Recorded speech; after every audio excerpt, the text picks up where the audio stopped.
Hello students, welcome to our YouTube channel your BSc guide. आज की इस video में हम बीएससी फर्स्ट सेमेस्टर के केमिस्ट्री के यूनिट 1 को जो कि डिटेल में पढ़ रहे थे, उसका आज क्लास नंबर 12 है। यूनिट का नाम है molecular polarity and weak chemical forces. Book का नाम है फंडामेंटल्स ऑफ केमिस्ट्री। इसका syllabus, most important unit, chapter और टॉपिक वाली वीडियो मैंने ऑलरेडी चैनल पे अपलोड कर दी है। अगर आपने नहीं देखा है तो मेरे चैनल पे जाइए, बीएससी फर्स्ट सेमेस्टर की केमिस्ट्री की प्लेलिस्ट बनी हुई है, आप वहाँ से जाकर के सीक्वेंस वाइज सारे लेक्चर्स को देख सकते हैं।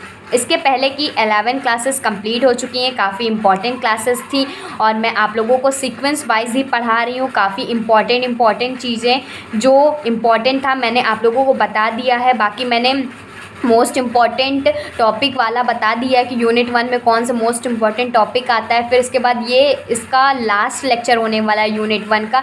फिर मैं आप लोगों को टॉप 10 मोस्ट इम्पॉर्टेंट क्वेश्चंस बताऊंगी, उसी को आप लोगों को प्रैक्टिस करके जाना है और एग्ज़ाम में देखिएगा वही सारे क्वेश्चन ट्विस्ट करके और यही सेम टू सेम क्वेश्चन आ सकते हैं। ठीक, मैं आप लोगों को वही सारी चीज़ें पढ़ाती हूँ जो आप लोगों के एग्ज़ाम के पॉइंट ऑफ व्यू से मोस्ट इम्पॉर्टेंट है। इसीलिए मैं आप लोगों को बेस्ट से बेस्ट गाइडेंस देने की कोशिश करती हूँ। बाकी आप लोग कोई भी डाउट पूछना चाहते हैं तो कमेंट करके पूछ सकते हैं। मेरे चैनल पे आप लोगों को physics, chemistry, maths, computer science और इंग्लिश जैसे सब्जेक्ट भी आपको मिल जाएंगे। ठीक, आज का जो हमारा टॉपिक है वो है factors on which lattice energy depend. पिछली की वीडियो जो कि क्लास 11 वाली वीडियो थी, उसमें मैंने आप लोगों को बता दिया हुआ है कि लैटिस एनर्जी क्या होता है, उसका डेफिनेशन, उसका एग्जाम्पल, साथ ही साथ बॉन्ड हैबर साइकिल क्या होता है।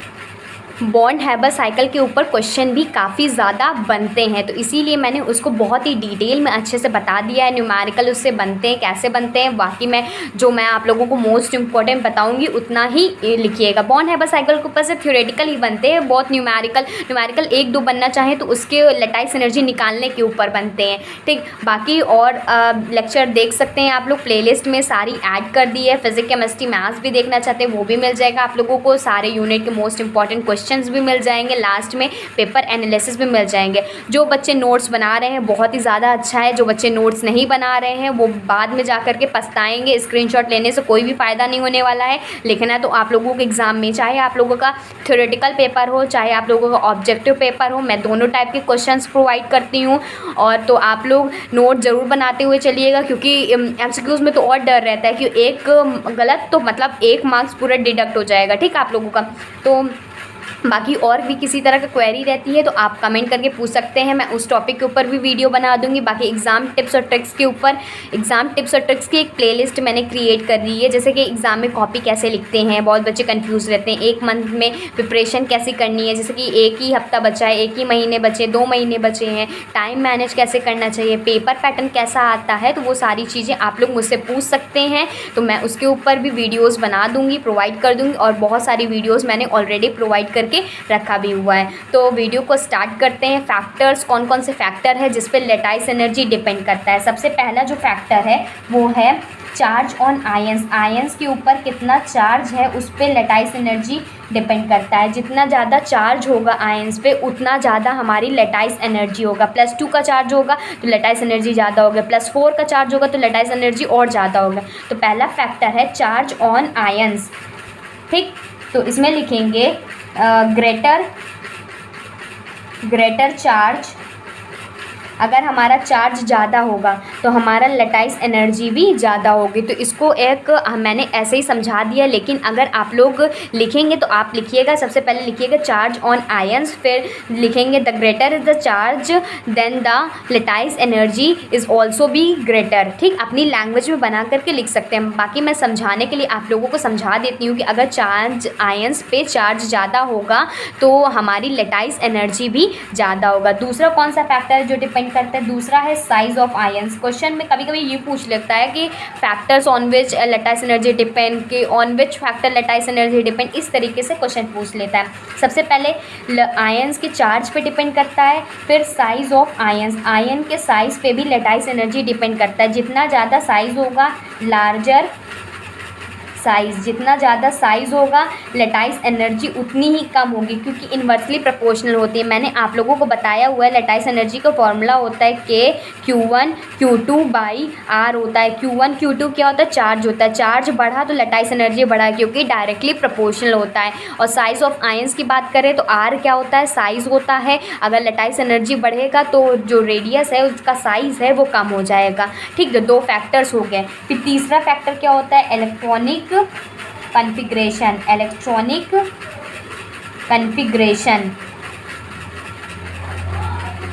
ऑफ आयंस, मतलब उसका इलेक्ट्रॉनिक कन्फिग्रेशन सही होना चाहिए। तो अगर वो अच्छा है, मतलब नोबल गैस कन्फिग्रेशन नहीं आना चाहिए, प्रॉपर्ली उसका सेट होना चाहिए और अच्छे तरीके से उसमें इलेक्ट्रॉन को फिलअप होना चाहिए। तो थर्ड फैक्टर पे डिपेंड करता है कि इलेक्ट्रॉनिक कन्फिग्रेशन ऑफ आयंस होना चाहिए। और चौथा फैक्टर होता है पैकेजिंग ऑफ आयन, जिसे हम ज्योमेट्री ऑफ क्रिस्टल के नाम से भी जानते हैं। ज्योमेट्री ऑफ क्रिस्टल मतलब क्रिस्टल की ज्योमेट्री अच्छी होनी चाहिए। That is packaging of ions जो है उसमें अच्छे होने चाहिए। पैकेजिंग ऑफ आयंस, जैसे कि हमारे पास बहुत ही ज़्यादा कॉम्पैक्ट है, मतलब कोई स्ट्रक्चर है हमारे पास आयन से बहुत ही ज़्यादा कॉम्पैक्ट है, तो इसमें लेटाइस एनर्जी क्या होगा? अगर बहुत ही ज़्यादा कॉम्पैक्ट है तो लेटाइस एनर्जी भी इसमें ज़्यादा हो जाएगी, क्योंकि स्टेबिलिटी वही के ऊपर तो डिपेंड ही करती है ना। अगर लेटाइस एनर्जी बढ़ाएंगे तो स्टेबिलिटी भी बढ़ेगी। तो वही चीज़ कह रहा है, ज्योमेट्री ऑफ क्रिस्टल के ऊपर डिपेंड करती है, जिसे हम पैकेजिंग ऑफ आयंस के नाम से जानते हैं। इसमें लिख लीजिएगा मोर compact the packaging of iron। जब ज़्यादा मतलब पैकेजिंग ऑफ आयंस ये मतलब ज़्यादा होंगे तो लेटाइस एनर्जी भी हमारी ज़्यादा हो जाएगी। तो ये 4 फैक्टर्स हैं जिसके ऊपर लेटाइस एनर्जी डिपेंड करती है। चार्ज ऑन आयंस, चार्ज ज़्यादा होगा तो लेटाइस एनर्जी ज़्यादा होगी। साइज़ ऑफ आयन, साइज़ ज़्यादा होगा तो लेटाइस एनर्जी कम होगी, क्योंकि इन्वर्सली प्रोपोर्शनल होता है।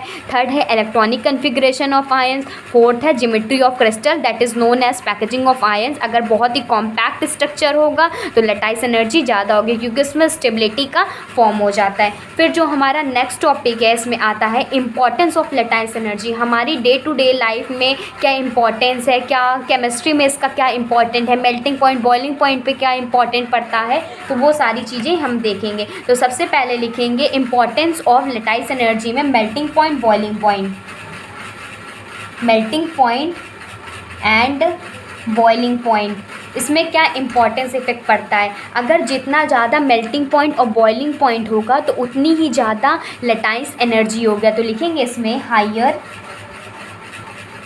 Higher melting point and boiling point due to higher lattice energy. अगर हमारी लेटाइस एनर्जी बहुत ही ज़्यादा होती है तो melting point boiling point high होगा। तो हम ये भी कह सकते हैं कि मेल्टिंग पॉइंट हाई कब होगा? जब लेटाइस एनर्जी हमारी ज़्यादा होगी। बॉइलिंग पॉइंट कब हमारा हाई होगा? जब हमारी लेटाइस एनर्जी ज़्यादा होगी। तो ये सिंपल लैंग्वेज में मैंने आप लोगों को समझा दिया, बाकी जो लिखना था उसको भी आप लोगों को लिखवा दिया है। मैं आप लोगों को उतना ही लिखवा रही हूँ जितना आप लोगों को एग्ज़ाम में लिखना है। जैसे कि एग्ज़ाम में पूछ लिया गया कि लेटाइस एनर्जी बताइए, उसके एग्जाम्पल और उसके इंपॉर्टेंस बताइए। तो लेटाइस एनर्जी की मैंने डेफिनेशन लिखवाई हुई, इसका एग्जाम्पल लिखवाई, इंपॉर्टेंस में 4 पॉइंट लिखवा दूँगी आप लोगों के। उतना ही सफिशियंट होगा, उतना ही लिख देंगे। आप लोगों को शॉर्ट में आता है, शॉर्ट में पूरे नंबर मिल जाएंगे। लॉन्ग में आता है, लॉन्ग में पूरे नंबर मिल जाएंगे। एक भी मार्क्स कहीं भी कटेगा नहीं। जितना मैं आप लोगों को लिखवाती हूँ उससे एक भी मार्क्स कहीं भी कटेगा नहीं, क्योंकि ये सारी चीज़ें मैंने खुद भी एग्ज़ाम में लिख के आई हुई है, खुद भी आप लोगों को बताया हुआ है कि मैं अपने एक्सपीरियंस के बेसिस पे ही आप लोगों को पढ़ाती हूँ। मैंने अपने ग्रेजुएशन में टॉप किया था, मेरी फर्स्ट रैंक आई थी, तो मैं उसी के बेसिस पे आप लोगों को बताती हूँ कि आप लोग भी कुछ प्रिपरेशन, सारी गलतियाँ ना करें, अच्छे से प्रिपरेशन करें ताकि आप लोग भी अच्छा स्कोर करें। मैं पूरा का पूरा नहीं पढ़ती थी कि पूरा का पूरा ही पढ़ लिया, बुक पढ़ लिया तभी अच्छे मार्क्स आते, ऐसा नहीं होता है। ग्रेजुएशन में ये होता है कि आप लोगों को कॉन्सेप्ट आना चाहिए, उससे रिलेटेड एग्जांपल्स आना चाहिए। इसे आपको परसेंटेज बनाने में भी हेल्प करता है और साथ ही साथ आप तो अच्छे मार्क्स तो गेन कर ही रहे हो। ठीक, तो इसमें अब नेक्स्ट पॉइंट देखते हैं। High melting point boiling point हो गया। नेक्स्ट पॉइंट हो गया इसका स्टेबिलिटी ऑफ आयनिक सॉलिड। ठीक, इसको तो डिटेल में मैं आप लोगों को बताऊंगी कैसे इस नहीं सॉल्युबिलिटी ऑफ आयनिक सॉलिड मैं आप लोगों को डिटेल में बताऊंगी। तब तक इसमें देख लेते हैं नेक्स्ट पॉइंट इसमें आता है इंपॉर्टेंस में लेटाइस एनर्जी का, वो होता है स्टेबिलिटी। अगर हमारी लेटाइस एनर्जी ज़्यादा है, मैंने पहले भी बताया हुआ, अगर लेटाइस एनर्जी ज़्यादा है तो हमारा कंपाउंड ज़्यादा का ज़्यादा स्टेबल होगा, क्योंकि आयंस बहुत ही ज़्यादा कॉम्पैक्ट होते हैं और उसको तोड़ने में बहुत ही ज़्यादा एनर्जी लगती है। इसको मैं बता चुकी हूँ। तो इसमें लिखेंगे larger the lattice energy greater is the stability of ionic solid। अगर लेटाइस एनर्जी हमारी ज़्यादा है तो कंपाउंड हमारा ज़्यादा का ज़्यादा स्टेबल है। शॉर्ट फॉर्म में इतना समझिए। ठीक, अब जो इसमें नेक्स्ट पॉइंट आता है वो है सॉल्युबिलिटी कह सकते हो या कह सकते हो किसी भी आयनिक कंपाउंड कितना ज़्यादा पानी में घुल मिल सकता है, कितना ज़्यादा पोलर है। ठीक, तो इसमें थर्ड पॉइंट आएगा सॉल्युबिलिटीज ऑफ आयनिक सॉलिड। ये इसके इम्पॉर्टेंस में लिखेंगे तो सॉल्युबिलिटी ऑफ आयनिक सॉलिड में जो आयनिक कंपाउंड होता है वो पानी में आसानी तरीके से मिल जाता है, क्योंकि वो पोलर सॉल्वेंट भी होता है ना, उसमें पोलर सॉल्वेंट आयनिक कंपाउंड में पोलर हो जाता है, पूरा अच्छी तरीके से मिल जाता है, वाटर में डिसॉल्व हो जाता है। लेकिन कुछ ऐसे भी कंपाउंड होते हैं जैसे कि बेंजीन हो गया, CCl4 हो गया, ये पानी में अच्छी तरीके से नहीं मिल पाता है। ठीक, तो इसमें लिखेंगे आयनिक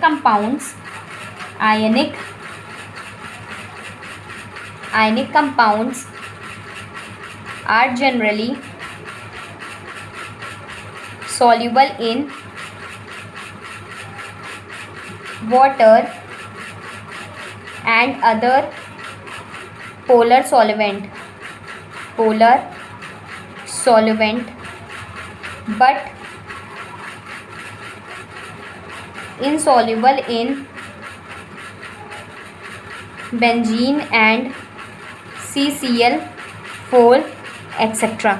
मतलब इसमें कह रहा है जो आयनिक कंपाउंड होते हैं, आयनिक सॉलिड्स होते हैं, वो पानी में अच्छे तरीके से मिल जाते हैं और भी कोई पोलर सॉल्वेंट होता है उसमें अच्छे तरीके से मिल जाते हैं, लेकिन जो CCl4 और बेंजीन होता है ये पानी में नहीं मिल पाता है। ठीक, और चौथा इंपॉर्टेंस है हार्डनेस के बारे में है। हार्डनेस में लिखेंगे आयनिक crystal with high lattice energy are very hard। मतलब जिसकी लेटाइस एनर्जी ज़्यादा होगा वो कंपाउंड बहुत ही ज़्यादा हार्ड होगा। क्यों हार्ड होगा? क्योंकि उसमें जो आयंस होंगे बहुत ही ज़्यादा कॉम्पैक्ट हो जाएंगे। कॉम्पैक्ट होने की वजह से वो हार्डनेस को शो करता है। तो ये हो गया इसका इंपॉर्टेंस। सबसे पहले मेल्टिंग पॉइंट, बॉइलिंग पॉइंट तभी हाई होगा जब लेटाइस एनर्जी हाई होगी, और लेटाइस एनर्जी हाई हुई तो स्टेबिलिटी भी उसकी हाई हो जाएगी। फिर ऐसा कंपाउंड जो कि आयनिक कंपाउंड जो कि सॉल्युबल होता है वाटर में और जो कि पोलर सॉल्वेंट में भी डिसॉल्व हो जाता है, लेकिन बेंजीन और CCl4 ऐसा आयनिक सॉलिड है जो कि नहीं डिसॉल्व होता। चौथा इंपॉर्टेंस है हार्डनेस के बारे में। अगर लेटाइस एनर्जी ज़्यादा तो हार्डनेस भी ज़्यादा हो जाएगा, क्योंकि जो आयंस होते हैं बहुत ही ज़्यादा कॉम्पैक्ट हो जाते हैं और कंपाउंड जो होता है, क्रिस्टल जो होता है, बहुत ही ज़्यादा हार्ड हो जाता है। अब इसमें एक पॉइंट और आता है जो सॉल्युबिलिटीज़ ऑफ आयनिक सॉलिड मैंने आप लोगों को बताया है, तो ये शॉर्ट में पूछ लिया करता है कि आप बताइए सॉल्युबिलिटीज़ ऑफ आयनिक सॉलिड क्या होता है। तो आप लोग ये पॉइंट्स लिखना चाहें तो ये एग्जाम्पल के फॉर्म में लिख सकते हैं, लेकिन मैं आप लोगों को डिटेल में बताती हूँ कि ये आयनिक सॉलिड की सॉल्युबिलिटी कैसे डिपेंड करती है लेटाइस एनर्जी पे। ठीक, तो ये एग्जाम्पल के रूप में लिख लीजिएगा कि जो आयनिक कंपाउंड होता है पानी में इनसॉल्युबल मतलब वाटर में और पोलर सॉल्वेंट में मिल जाता है, लेकिन बेंजीन और CCl4 पानी में नहीं मिलता है। फिर नेक्स्ट जो हमारा टॉपिक है यही है सॉल्युबिलिटी ऑफ आयनिक सॉलिड। इसके ऊपर शॉर्ट नोट लिखने को आता है, तो आप लोग इसमें क्या लिखेंगे? ठीक, तो इसको लिखिएगा। मैं आप लोगों को वही सारी चीज़ बता रही हूँ जो कि एग्ज़ाम में पूछे गए। ये क्वेश्चन पूछा भी गया था कि आप बताइए आयनिक सॉलिड की सॉल्युबिलिटी के बारे में बताइए। तो इसमें लिखेंगे आप लोग the stability of ionic solid depends upon the lattice energy जो हमने देखा कि जो स्टेबिलिटी होती है आयनिक सॉलिड की वो हमारी लेटाइस एनर्जी पे डिपेंड करती है, क्योंकि लेटाइस एनर्जी बढ़ी तो स्टेबल कंपाउंड ज़्यादा स्टेबल हो जाएगा। फिर लिखेंगे higher the value of lattice energy greater would be its stability। मतलब अगर हमारी लेटाइस एनर्जी की वैल्यू ज़्यादा होती है तो स्टेबिलिटी भी हमारा ज़्यादा हुआ, यही पॉइंट इसमें कहलाता है। और जब हमारी स्टेबिलिटी ज़्यादा होती है तो कंपाउंड जो होता है पोलर सॉल्वेंट मेल्टिंग पॉइंट और बॉइलिंग पॉइंट को ही देखा जाता है कि उसका मेल्टिंग पॉइंट अगर बॉइलिंग पॉइंट हाई होता है तो वो बहुत ही तरीके से पानी में सॉल्युबल हो जाता है, तो वो हमारा पानी में अच्छे से डिज़ोल्व हो जाता है। तो लिखेंगे 10 boiling point and melting point and heat of formation जो होता है, heat of formation would be high in the cases where lattice energy of an ionic solid is high. मतलब अगर हमारा आयनिक सॉलिड की लेटाइस एनर्जी बढ़ जाती है तो मेल्टिंग पॉइंट, बॉइलिंग पॉइंट और हीट ऑफ फॉर्मेशन भी बढ़ जाता है। सो द कंपाउंड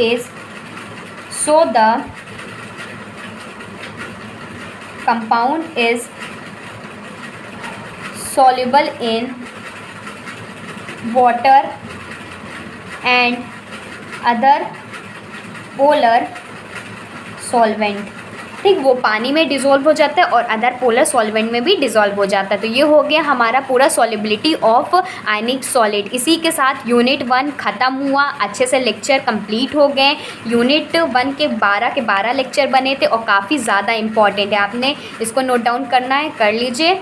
फिर उसके बाद अब जो नेक्स्ट जो कवर कराऊंगी मैं आप लोगों को वो फिज़िक्स और मैथमेटिक्स के भी लेक्चर लेते आऊँगी। फिर वो जब यूनिट 1 कंप्लीट हो जाएगा तो और भी केमिस्ट्री के लेक्चर्स आएंगे, तो ऐसे ही लेक्चर चलते चले जाएंगे। ठीक, तो अगर आप लोगों को किसी तरह का डाउट होता है यूनिट 1 में, इसके बाद मैं आप लोगों को मोस्ट इंपॉर्टेंट क्वेश्चन वाली वीडियो देने वाली हूँ। ठीक, तो आप वीडियो को ज़रूर लाइक कर दीजिएगा और बताइएगा किसको किसको इम्पॉर्टेंट वाली वीडियो चाहिए, क्योंकि मैं उसी हिसाब से बनाऊँगी। आप लोग अगर इंटरेस्ट ही नहीं रखेंगे तो मैं क्या करूँगी, आप बताइएगा। मैं यूनिट 1 से जो टॉप 10 मोस्ट इंपॉर्टेंट क्वेश्चन जितने होंगे मैं आप लोगों को करा दूँगी, उसके आंसर्स भी मैं आप लोगों को बता दूँगी। ठीक, वीडियो अच्छा लगता है तो लाइक किया करिए, ज़्यादा से ज़्यादा शेयर कीजिए, क्योंकि बहुत सारे बच्चे देखिए बहुत सारे डाउट में रहते हैं फर्स्ट सेमेस्टर में कैसे क्या करना है, उनको अच्छे से प्रॉपर वे में लेक्चर नहीं मिल पाते हैं। उनको कहीं किसी टॉपिक का मिल जाएगा, कहीं किसी टॉपिक का मिल जाएगा, लेकिन मैं आप लोगों को फिजिक्स, केमिस्ट्री, मैथ्स का एकदम सीक्वेंस वाइज लेक्चर प्रोवाइड करती हूँ। Most important chapter unit topic बता देती हूँ, फिर उसके बाद उसके क्वेश्चंस भी बताती हूँ, उसके आंसर्स भी बताती हूँ और अलग अलग यूनिवर्सिटी को क्वेश्चन पेपर भी सॉल्व कराती हूँ। ठीक, तो आप लोग ज़्यादा से ज़्यादा शेयर कीजिए, मेरे चैनल को सपोर्ट कीजिए और नए हैं तो प्लीज़ चैनल को सब्सक्राइब कर लीजिएगा, बेल आइकन को ऑल पे सेलेक्ट कर लीजिएगा ताकि मेरी हर वीडियो की नोटिफिकेशन आपको मिल जाए। Good bye and stay safe.